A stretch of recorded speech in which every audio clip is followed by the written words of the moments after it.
Fue escogido por Dios como profeta. Se presentó ante el impío rey Acab y profetizó una larga sequía como muestra de la desaprobación divina. Dios preservó su vida de forma milagrosa durante los años de hambruna que siguieron. Primero, mientras se encontraba junto al arroyo de Kerit, los cuervos lo alimentaron mañana y tarde.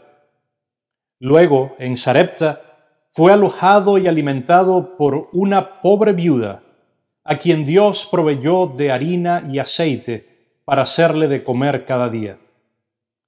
Después de 3 años sin lluvia, Dios lo envió a presentarse nuevamente ante el rey Acab, a quien amonestó por su idolatría y alejamiento de Dios. Mandó a reunir a todo el pueblo en el monte Carmelo, y en respuesta a su oración, Dios manifestó su poder consumiendo el sacrificio a la vista de todos. Mató a los falsos profetas de Baal y oró para que Dios enviara lluvia nuevamente, y el Señor respondió. Seguramente ya reconociste al protagonista de estas emocionantes historias. Elías, un profeta valiente y entregado al servicio de Dios, por medio del cual Dios hizo portentosos milagros y a quien Dios cuidó con especial esmero. Su fama no se limitó a su época ni a la tierra de Palestina, sino que su nombre fue invocado por profetas posteriores y su ministerio fue usado como tipo de la obra de preparación de Juan el Bautista para la llegada del Mesías, así como del pueblo de Dios del fin del tiempo para la segunda venida de Cristo. Sin embargo, después de lograr tales hazañas espirituales, el desánimo se apoderó de Elías. Aunque contaba con la protección de Dios, sintió temor y huyó. El que había animado a otros para que se volvieran de sus malos caminos al Dios verdadero, deseó la muerte. Sus hazañas registradas en el primer libro de Reyes, capítulo 18, se ven eclipsadas por un oscuro episodio de desánimo en el capítulo 19. Todo comenzó con un inquietante mensaje, cuyo propósito era infundir miedo en Elías. La impía reina Jezabel envió un mensajero para decirle: que los dioses me castiguen sin piedad si mañana a esta hora no te he quitado la vida como tú se la quitaste a ellos, es decir, a los falsos profetas. Cuando Elías escuchó esas palabras, se asustó y huyó a Beerseba para ponerse a salvo. En gran medida, la fuga a Beerseba eclipsó la victoria del Carmelo. En lugar de encomendar su vida a aquel que había cuidado de él hasta ese momento, Elías se precipitó a huir para salvar su vida. Caminó unos 150 kilómetros hasta Beerseba y dejando allí a su criado, siguió por el desierto unos 40 días más, hasta llegar a las vecinidades del monte Sinaí. Muy pronto le sobrecogió el desaliento. Al comienzo de su jornada por el desierto, la palabra dice que llegó a donde había un arbusto y se sentó a su sombra con ganas de morirse. «Estoy harto, Señor», protestó, «quítame la vida, pues no soy mejor que mis antepasados». Dios tuvo compasión de su desanimado emisario y envió a su ángel en al menos 2 ocasiones para alimentarlo. Pero aún así, Elías no cambió el rumbo. Estaba decidido a huir de las circunstancias que pusieron a riesgo su vida. Llegando al Sinaí, el monte de Dios, se metió en una cueva, Allí se le apareció el Señor, quien le hizo esta pregunta: ¿qué haces aquí, Elías? Esta pregunta debe haber sumido al profeta en una profunda autorreflexión. Dios no lo había enviado a ese lugar. El miedo y el desánimo lo habían llevado allí.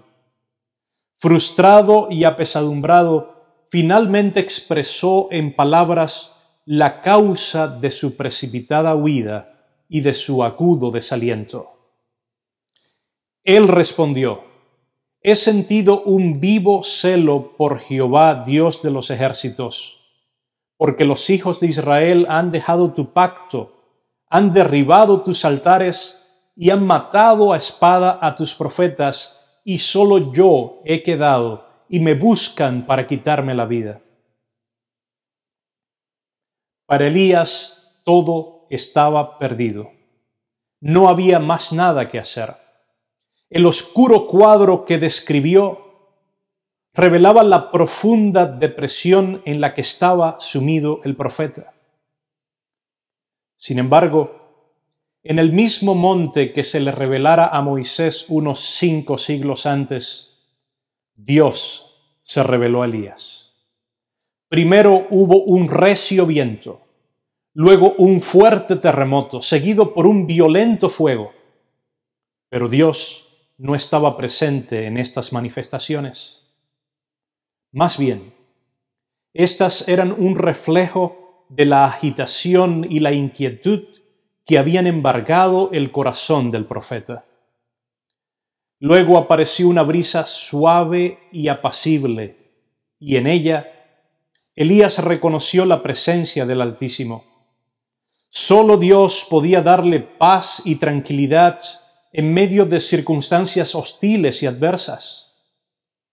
A aquel que se había retirado de su obra y que había abandonado su misión, Dios dijo: ve, vuélvete por tu camino, por el desierto de Damasco, y llegarás y ungirás a Hazael por rey de Siria, a Jehú, hijo de Nimsi, ungirás por rey sobre Israel, y a Eliseo, hijo de Safat, de Abel-Mehola, ungirás para que sea profeta en tu lugar.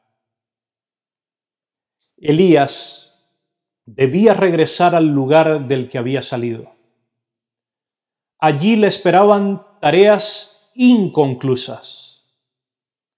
El futuro de la nación y la continuidad del ministerio profético dependían de su fiel desempeño del deber. Elías regresó con una actitud diferente.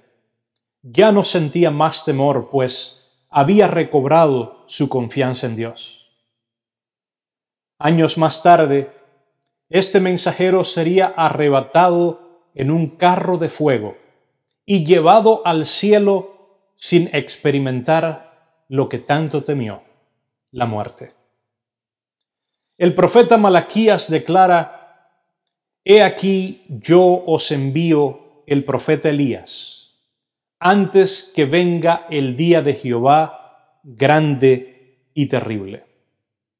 De acuerdo con esta profecía, antes de la segunda venida de Cristo, se levantará un movimiento cuya misión y experiencia se asemeja a la vida y obra de este profeta. Sin lugar a dudas, el movimiento adventista del séptimo día es el Elías que surge en el ocaso de la historia para realizar una obra de preparación justo antes de la llegada del día de Jehová grande y terrible. En muchas ocasiones hemos abordado las semejanzas de este movimiento con Elías y generalmente nos enfocamos en la obra del profeta y su similitud con la obra de la Iglesia en la actualidad. Pero hoy quisiera dedicar unos minutos para comparar el temor y el desaliento que confrontó el profeta con experiencias similares que atravesamos los Elías modernos. Amados, el desánimo y el miedo son unos de los más peligrosos enemigos que enfrentan los hijos fieles de Dios. Ambas actitudes son la reacción natural a las circunstancias difíciles que nos rodean en la actualidad. Por un lado, los desastres naturales, las enfermedades, el hambre, el creciente aumento de la maldad llenan nuestro corazón de temor. Por el otro, la indiferencia que muestran aquellos que, aunque lejos de Dios, parece no importarles su condición perdida. Y la frialdad de aquellos que, aunque habiendo recibido gran luz, no la comparten con los que perecen en tinieblas, llenan el corazón de desaliento. Hay quienes se cansan de hacer el bien al ver que sus acciones son insignificantes en comparación con las obras del mal. Otros se dan por vencido cuando sus voces son rápidamente acalladas en la sociedad y hasta en la iglesia, porque su mensaje no es políticamente correcto a la vista de la mayoría. Muchos caen presa del desaliento cuando se dan cuenta de que su mensaje es impopular. Aún otros consideran que su única alternativa es huir. Sí, huir de una sociedad corrupta y anticristiana, de una iglesia fría e indiferente, de un lugar al cual sienten que ya no pertenecen. En esta época de apostasía, Satanás quiere destruir la vida de aquellos que procuran mantenerse fieles a Dios y al deber. El apóstol Juan describió la obra final del enemigo exclamando: «Ay de la tierra y del mar, porque el diablo ha descendido a vosotros con gran furor, sabiendo que tiene poco tiempo». Los que forman parte del pueblo remanente son vilmente atacados por el enemigo de las almas, a menudo en diferentes lugares a la vez, en el mundo, en la iglesia y en el hogar. Llenos de temor y consternación, muchos huyen, a veces sin saber a ciencia cierta en dónde refugiarse, mientras que otros, lamentablemente, transigen sus principios y optan por agradar a la mayoría, en aras de preservar la unidad y la paz. Pero no tenemos por qué desanimarnos. Si estamos de parte de Dios, Dios está de parte nuestra. Basados en la experiencia de Elías, podemos sacar ciertas lecciones prácticas que nos ayudarán a enfrentar el temor y el desaliento. La primera lección es la siguiente: busca la dirección de Dios antes de actuar. No te precipites, mucho menos si estás en medio de la crisis. Elías se apresuró a huir porque, según su punto de vista, esa era la única salida posible. Y en su apuro se olvidó de buscar a Dios y consultar con Él lo que planeaba hacer. No fue hasta que llegó a su destino que elevó una sincera oración en la que le contó a Dios lo que lo frustraba y entristecía. Y no fue hasta entonces que Elías estuvo dispuesto a recibir la revelación de Dios. Si ante el primer vestigio de temor o preocupación Elías hubiera buscado a Dios en oración, cuán diferente hubiera sido su experiencia. Se entiende que la reacción natural del ser humano ante el peligro es huir. Es un mecanismo semiautomático de defensa que sirve en muchas ocasiones para preservar la vida. Como por ejemplo, cuando tu mano toca una superficie caliente y la quitas inmediatamente. Pero debemos aprender a no permitir que las circunstancias, por difíciles que sean, nos apresuren a actuar sin antes consultarle a Dios y buscar su ayuda, dirección y protección. La oración y el estudio de las Escrituras no solo cambian nuestra actitud hacia las circunstancias que nos rodean, sino que además nos orientan acerca de cómo enfrentarlas de la mejor manera posible. Esa estrategia nos lleva a la segunda lección, que es: no olvides lo que Dios ha hecho por ti en el pasado. Cuando al fin del tiempo de los jueces Dios liberó milagrosamente a los israelitas de mano de los filisteos, la palabra de Dios dice que Samuel erigió un monumento al que puso por nombre Ebenezer, diciendo: hasta aquí nos ayudó Jehová. El significado de Ebenezer es piedra de ayuda.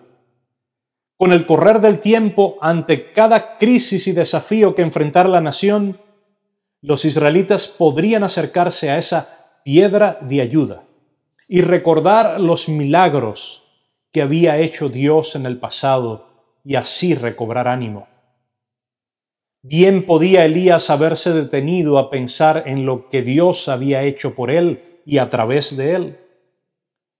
Pero las sombras del temor y el desánimo llenaron de tinieblas las recámaras de su mente. Cuando en el año 1902 Elena White reflexionó acerca del avance de la obra adventista, escribió la siguiente declaración: como he participado en todo paso de avance hasta nuestra condición presente, al repasar la historia pasada puedo decir: alabado sea Dios. Al ver lo que el Señor ha hecho, me lleno de admiración y de confianza en Cristo como director. No tenemos nada que temer del futuro, a menos que olvidemos la manera en que el Señor nos ha conducido y lo que nos ha enseñado en nuestra historia pasada. Mis queridos, ante cada obstáculo, te animo a recurrir a la bondad y al amor de Dios, a repasar cuán misericordioso y bueno Él ha sido contigo hasta este momento, a meditar en los milagros que aparecen registrados en las Escrituras y también aquellos que ha realizado en tu propia vida, para que de esa manera se llene tu corazón de aliento y esperanza. En tercer lugar, esfuérzate en cumplir la misión que Dios te ha encomendado. Dios le dijo a Elías: ve, vuélvete por tu camino. Aunque Elías no podía haber escogido un mejor lugar donde refugiarse, Sinaí, el monte de Dios, no era ese el lugar donde Dios quería que él estuviera. Así que lo envió de regreso para completar la misión que le había asignado. Elías se había escondido en Sinaí pensando en él. Dios lo envió de regreso a la tierra de Israel pensando en los demás. No siempre es fácil cumplir con la misión que Dios nos encomienda. Cuando nos piden que tomemos una responsabilidad en la iglesia o que desempeñemos una parte, nos exponemos a la burla, a la crítica y a la hostilidad. Es más, cumplir con la misión muy pronto atraerá sobre nosotros persecución y peligro. Pero no por eso debemos abandonar nuestro puesto del deber y escapar para salvar nuestra vida. La misión es mayor que nosotros mismos. Y cada cristiano fiel debe tener el coraje, la perseverancia y la lealtad suficientes como para avanzar. Tan pronto como procuremos hacer la voluntad de Dios, vamos a ser confrontados con la oposición. a veces proveniente de quienes menos esperamos. Pero debemos ser fuertes y seguir adelante, procurando siempre agradar a Dios y no a los hombres. Las palabras dichas a Josué a punto de aceptar la misión más grande y más peligrosa de sus días se nos dicen también a nosotros. Mira que te mando que te esfuerces y seas valiente. No temas ni desmayes, porque Jehová tu Dios estará contigo en donde quiera que vayas. Vivimos tiempos difíciles. Somos parte de un pueblo peculiar. Predicamos un mensaje impopular. Insistimos en obedecer una ley pisoteada, despreciada. ¿Nos sorprende acaso cuando somos atacados por el diablo y sus agentes de maldad? Elena White advirtió: cuando la religión de Cristo sea más despreciada, cuando su ley sea más menoscabada, entonces deberá ser más ardiente nuestro celo y nuestro valor y firmeza más inquebrantables. El permanecer de pie en defensa de la verdad y la justicia cuando la mayoría nos abandone, el pelear las batallas del Señor cuando los campeones sean pocos, esta será nuestra prueba. En este tiempo debemos obtener calor de la frialdad de los demás, valor de su cobardía y lealtad de su traición. Se dice que Martín Lutero una vez estaba penosamente intranquilo por sus propios pecados, por la maldad del mundo y por los peligros que rodeaban a la Iglesia. Entonces su esposa se vistió de luto y se acercó a donde él estaba, y con gran sorpresa a éste le preguntó quién había muerto. ¿No sabes? Dios en el cielo ha muerto. Pero, ¿cómo puede Dios morir? Él es inmortal. ¿Es cierto eso?, insistió ella. Por supuesto, ¿cómo puedes dudarlo? Tan cierto como que hay Dios en el cielo es que Él nunca morirá. Y entonces, respondió ella, ¿por qué estás tan desalentado y abatido? Lutero comprendió que su esposa estaba en lo cierto y dominó su pesar.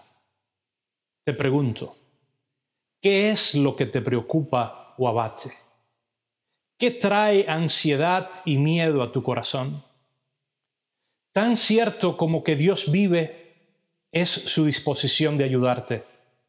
No tienes por qué abrumarte por la culpa, recriminándote una y otra vez porque no tienes la suficiente fe en Dios. Piensa, aún el profeta Elías llegó a sentirse deprimido y desanimado. Pero así como Dios lo ayudó para salir de esa situación difícil, también Dios quiere ayudarte hoy. Pero tú debes buscar la dirección de Dios. No olvidar los beneficios que has recibido de Él en el pasado y con su ayuda proponerte terminar la misión que Él te ha encomendado. ¿Quieres someterte a la voluntad de Dios? ¿Deseas poner todos tus planes y proyectos en las manos de aquel que tiene cuidado de ti? ¿Quieres entregarle tu corazón? Repite tras mí estas palabras. Amado Dios, aun cuando siento miedo y desánimo, decido hoy confiar en ti. Quiero que tomes el control de mi vida y me uses en tu servicio. Dame las fuerzas y el valor que necesito para hacer tu voluntad.